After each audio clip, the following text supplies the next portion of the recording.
guys, so I wanted to give you some quick tips on DIY projects that you can do while you're stuck in the house during this quarantine.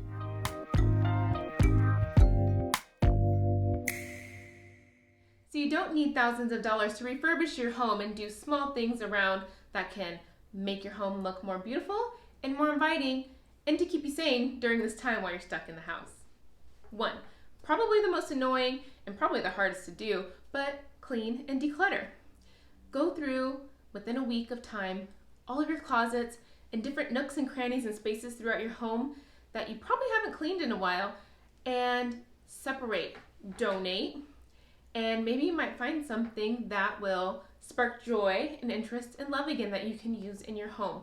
But cleaning and decluttering can make a huge difference on the way that your house feels when you walk into it and how it's presented. Also part of that clean and declutter is cleaning all your windows, wiping down the walls, cleaning the baseboards. I didn't say it was fun, but it's cheap.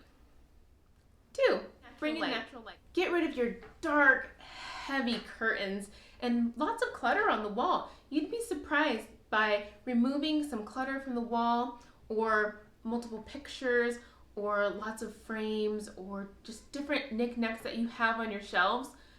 Minimizing that and having more negative space on the wall makes your house feel bigger and brighter.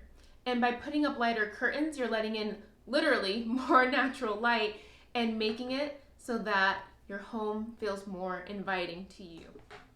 3, add tile.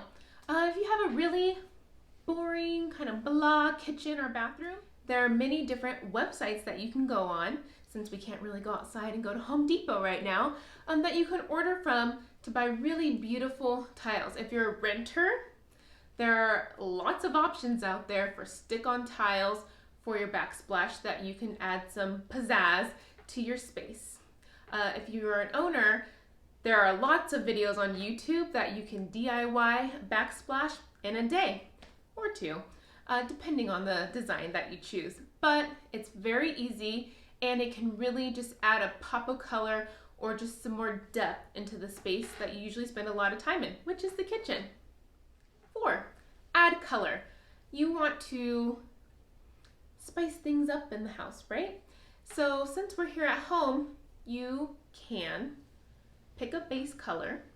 So my house has white walls and I have, as you can see behind me, a very bold black brick fireplace.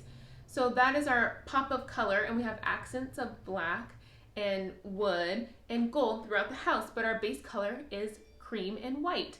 And we add different patterns and colors to add pops throughout the home to make it more exciting.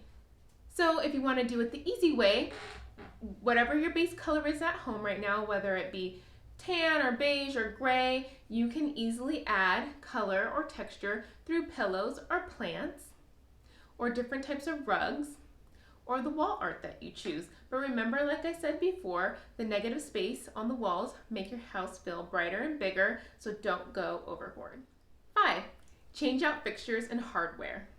Now this one may take a little more time and it probably costs a little bit more, but if you've been living in the same place for 5 to 10 years and you still have wooden knobs on your cabinets or just, paint that is peeling behind where the screw is, it might be time to do a little refresh and pick new fixtures. You would be surprised how different your kitchen will look with just a simple change in the hardware. And like I said, this one is probably a little bit more expensive, but it doesn't have to be, depending on your taste.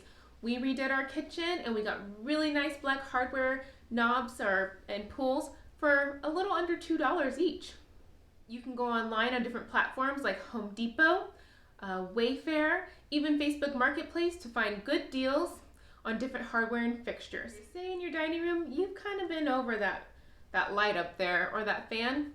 Again, Home Depot, Lowe's, and even Bed Bath & Beyond, which they always have 20% coupons, you can find a new light fixture that fits your style and fits your home currently. So get a little creative and change it up. And 6, probably my favorite and maybe one of the hardest to do, but rearrange the furniture. We're all used to having our furniture the way it is. We are creatures of habit, and that's okay. But during this time, you might want to just try and change a rug a different way, place your couch in a different spot. Like I said before, when you're moving stuff around on the walls, you can move your furniture to a new spot. Maybe try out a new side table or a new coffee table as well. But rearranging your furniture can give all new life to your space. So give it a try. And if you have any real estate questions or needs, feel free to reach out to me, Brianna, 562-448-6788. Talk to you guys soon. Bye.